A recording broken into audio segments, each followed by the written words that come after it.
Welcome to Mentoring Moments. Mentoring Moments is a sub-series of the eCommerce Edge podcast. It is composed of clips taken from Jason's one-to-one and group mentorship sessions.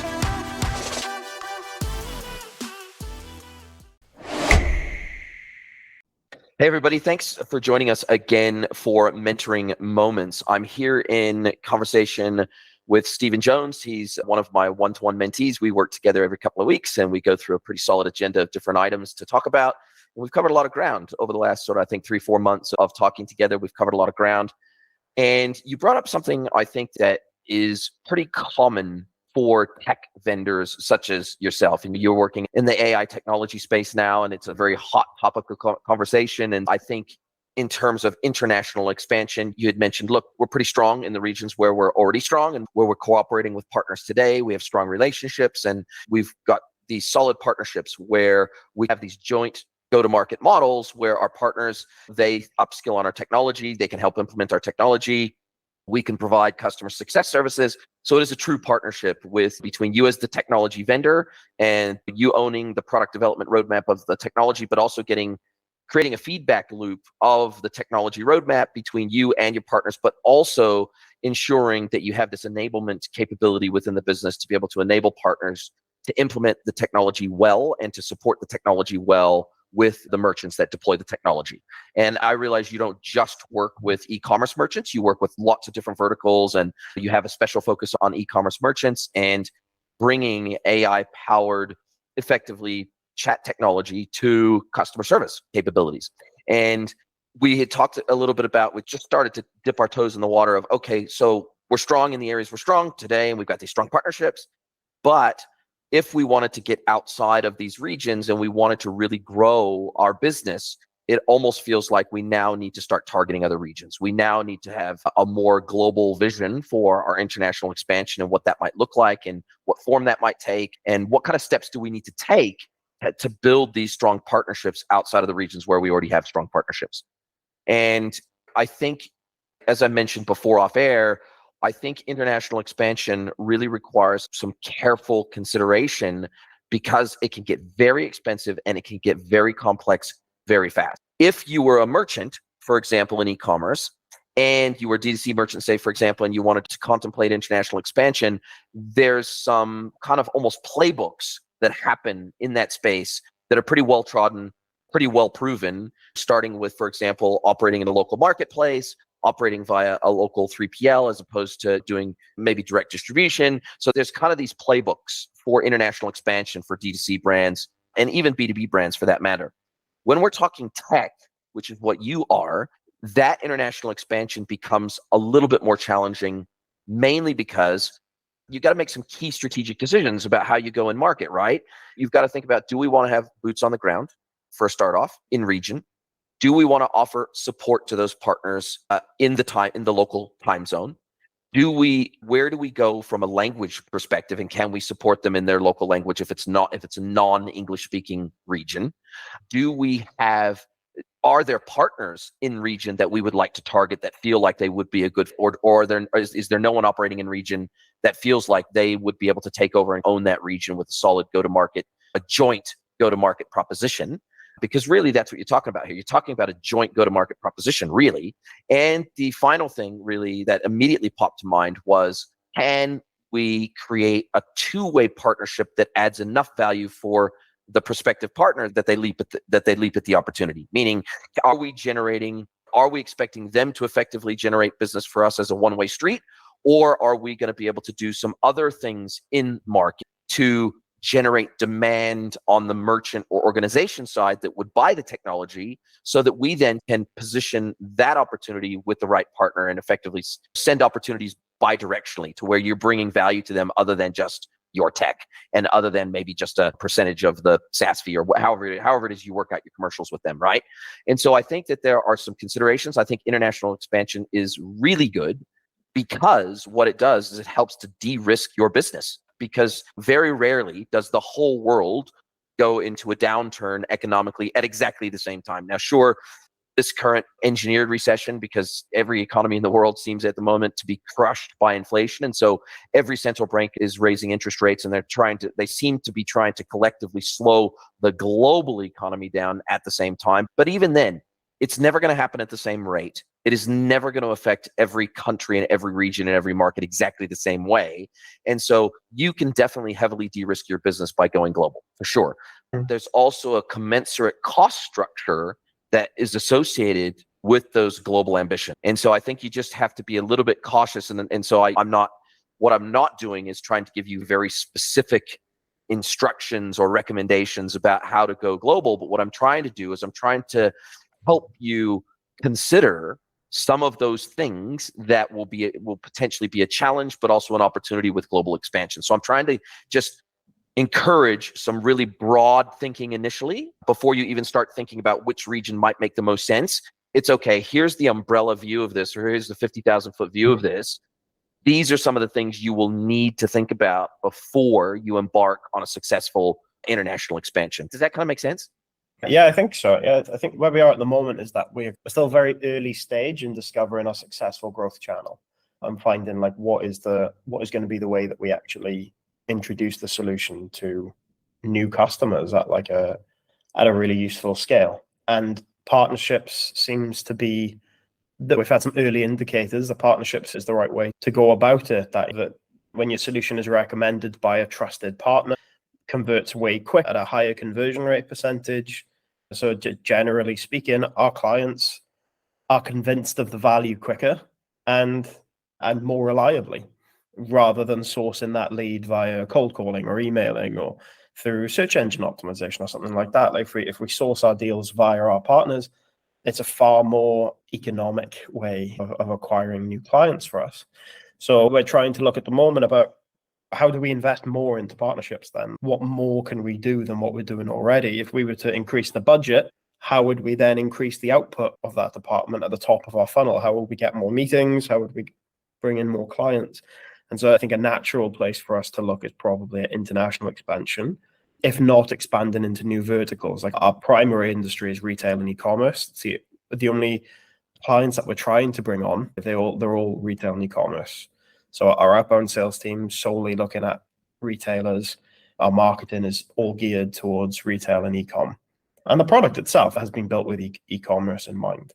So we could, on one hand, we could look at new industries, and that probably means looking at brand new partners from scratch, because most of our partners today are also geared around retail and e-com. If we would try to leverage our existing partnerships, that probably means we'd have to look at just different regions that those partners operate within. And we've got a scattering of customers around the world. Most of our customers are based in the UK, Ireland, or the DACH region. But we have a few clients in North America, and we have some of our service delivery team in North America. We've recently had a couple of big wins in Denmark and generally around the Scandinavia area in the Nordics. So it's not been very easily decided for us. We haven't just had a huge influx of customers and interest in a certain region that we now need to cater towards. But it'll need to be a little bit more manufactured from our side. If international expansion is what comes next, we have to be the ones to choose which country do we aim for next, or which region do we aim for next. And so that's where we are today, is where we're trying to make that decision. And I'm trying to work out the criteria that we would need to use to make that decision. Like, how do we decide where do we go next? Yeah, so I think that kind of, as you described it, like an umbrella view of these are the various things you need to take into account when you're expanding internationally. Yeah, that's definitely useful.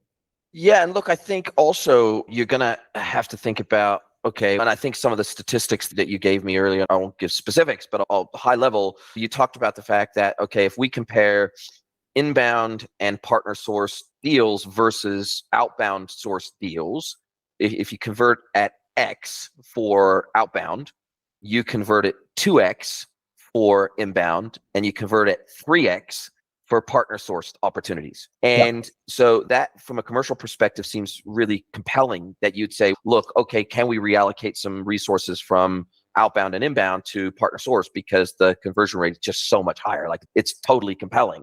But you also, I think, would want to look at retention. I think you want to look at some of the other metrics around, from the customer success perspective, how much effort do you have to put in to a client that is partner source versus inbound versus outbound. I think there's some other metric that you'll want to pull into that other than just conversion rate. What are their not only for retention, but what are their customer happiness scores, whether that be NPS or CSAT or whatever it might be. What I think we want to look at some other metrics other than purely conversion rate, because we want to go into kind of these decisions as informed as we can without navel gazing for too long and not executing. I think we want to look at a few other metrics first. And because conversion rate is not the only metric that matters to the business, it can't be. And we have to look at CLV, and we have to look at a few other things. We have to look at a few other metrics, I think, to inform our decision-making process. And then that will also help to inform the kinds and types and depth and level of investment you want to make into a new region to see if it will actually be successful. Because you could easily find yourself, if you say, okay, we're going to attack these 3 regions next, you can end up spreading yourself pretty thin and end up being a self-fulfilling prophecy where it just isn't successful because you haven't focused enough on any one region, because you've got limited resources, as all businesses do. And so you want to say, okay, can we effectively target 1 region, 2 regions, 3 regions, 5 regions at a time if we're looking at international expansion? Or should we really focus on one, go hammer and tongs at that one region, see if we can make it successful, pour all of our additional internationalization resources into that region, and give it 6 to 12 months to see if it's gonna play out, right? So I think these are the types of strategic decision-making questions you have to ask yourself. What are we capable of? What is reasonable for us to think we've got a genuine shot at making a success? Then is it worth it through the lens of not just conversion, but long-term success in region? Do we already have a partner in another region that already has a presence there? And can we more closely work with them in region? And so I think you're already starting to ask a lot of the right questions. I would just suggest dig a little bit deeper as part of that investigative exploratory process. I would dig a little bit deeper before pulling the trigger on any one initiative. Yeah, that's a really good point. There's definitely more investigating that we can do. Yeah, I think a lot of the early signs that we've seen are looking positive. But as you say, the kind of 1x, 2x, 3x of outbound versus inbound versus partnerships is just on the conversion rate. That's not how it works with the total revenue number. For example, it's not as large a channel as the others yet. But yeah, there's definitely a lot of different things to weigh up. A lot of variables to think about. And even from customer success and effort in terms of onboarding them versus and how much handholding you have to do, regardless of what channel they come from. So there's a certain amount of effort you guys have to put in. Even when a partner is doing the implementation, there's a certain amount of customer success resource you have to dedicate to that opportunity and to make sure that client is ultimately happy long term. So I think we have to weigh up. We have to weigh up all of those things. And obviously there's a rev share component that you give away when you're looking at partner source revenue. So it's not just conversion. There's a lot of commercial impact, whether you source the deal directly as a vendor and you do the full implementation yourself with no partner support, or whether you're doing it via a partner. There's lots of commercial ramifications of that over the long term. And it's not just commercial, it is actually customer happiness, i.e. not just the customer that's paying for your technology, but the end consumer that's being exposed to that technology. There's considerations around that too, to ensure that the implementation is done in a way that reflects well on your technology as it relates to the end user consuming that technology. Because if they're not happy and they're getting the merchant or whoever's using the technology is getting poor feedback on the experience, then they're going to dump the technology. Now, I'm not saying that is generally what would happen, but I'm saying that implementation is important. Like the quality of the implementation is super important, right? Yeah, it's huge. Yeah, it's hugely important. It's essentially what we've built our business on up until this point. There's the professional services included in it, and the retention of our clients is like a critical part of what's made our business work up until this point. So yeah, that's a good point. I think that will probably need to be a key indicator of which regions or industries we go for next, would be which could be best support fundamentally. Time zones would dictate that. Where's most of our team? What capacity do our service delivery team have in those different regions? And then maybe that's the best way to approach it, instead of looking at it from like a top of the funnel perspective and where do we think we can find the most business, and then trying to reverse engineer it around that. Looking at what we have today, what capacity do we actually have to implement new clients in different regions? How many people, if we onboarded another 10 customers tomorrow in the Pacific time zone, how likely is it that they would have a good implementation? How well could we provide support to that time zone? Yeah, so maybe that needs to be the way that we approach it. I totally agree, because brand and reputational damage is a risk. It really is. And I know that, for example, PeopleVox had initially a pretty rough time in ANZ. They've come right now because they've got boots on the ground in the ANZ and APAC region now. But in the beginning, they didn't, and they were operating solely out of the UK. And so they were trying to do both implementation services, project management services, white glove onboarding. They were trying to do everything out of the UK. And of course, from a time zone perspective, when I was at HealthPost and we were implementing PeopleVox, there were some challenges because their service didn't follow the sun. And I think, don't quote me on this, I think what their first step was to have local support out of the UK that followed the sun, meaning that they had people working, they had one or two people that would take the 24-hour shift so that they could support people globally 24/7. And then eventually they would hand off, once they had boots on the ground operating in APAC, then they could hand off when they turned over to the APAC hours, they could hand off to the local support in APAC. And so that's sometimes the approach as well, is can we operate a 24-hour level of service from in our local region from where we're headquartered initially as a start off. And sure, you may have to pay a little bit more for that for people having to work swing shifts and graveyards, et cetera, et cetera. But then maybe that's the stepping stone to proving out the concept. And then you can have boots on the ground in region when you've got a critical mass of clients in region that support that, or not only just a critical mass of customers, but a critical mass of partners, I think is also a key consideration, because they're going to need support as well. So I think there is some considerations around going global, and we have seen quite a few SaaS companies struggle with globalization. I know that we had the same issues with Nosto, who's based in Sweden. I think that's where they're based. And they had some challenges when they first started going international because they didn't have 24-hour follow the sun support for partners or customers. Not wanting to put any of these guys under the gun, but it's just, this is a universal challenge with any SaaS platform that's trying to go global. These are just typical growing pains, is how do we do this in an efficient way that doesn't break our back, but puts our best foot forward in region so that it doesn't, you don't want to cut off your nose to spite your face, so to speak, right? You don't want to go in region, have a poor effort in region, and then it prove out to not work. But the only reason it didn't work is because we went half-hearted in region. You know what I mean? Whereas if you'd have gone all in whole hog, maybe it would have worked in region, but because you didn't, now it's like it becomes a self-fulfilling prophecy. Oh, it doesn't work, we should try somewhere else. And so, yeah, these are just the balancing act that you have to try to take into account, because there's such an extreme commercial cost in doing regionalization. Yeah, that's a really good point. That's something that I talk about a lot with organizations that are trying to introduce partnerships as a revenue channel, actually, is that I don't believe it's the kind of thing that you can dip your toe in. And I think that the natural instinct for any founder, any startup owner, is to put 10% of the investment in and hope to receive 10% of the ideal output. And then once you've seen that little proof of concept, 10x your investment, and you'll get 10 times the output. And I don't think the partnerships works like that at all, actually. I think that it's exponential. The more it's really outsized impact, the more that you put into it. And if you just dip your toe in and you do a rubbish job, you'll get zero results. You won't get 10% of your output just because you put 10% of the input in. You'll get 0%, and it'll look like it's doing nothing because you're doing a terrible job. It's the same with most content type stuff, I think, isn't it? Like if you create garbage content because you put 10% of the expected time in, you're not going to get 10% of the engagement with that content. You're going to get zero because it's garbage.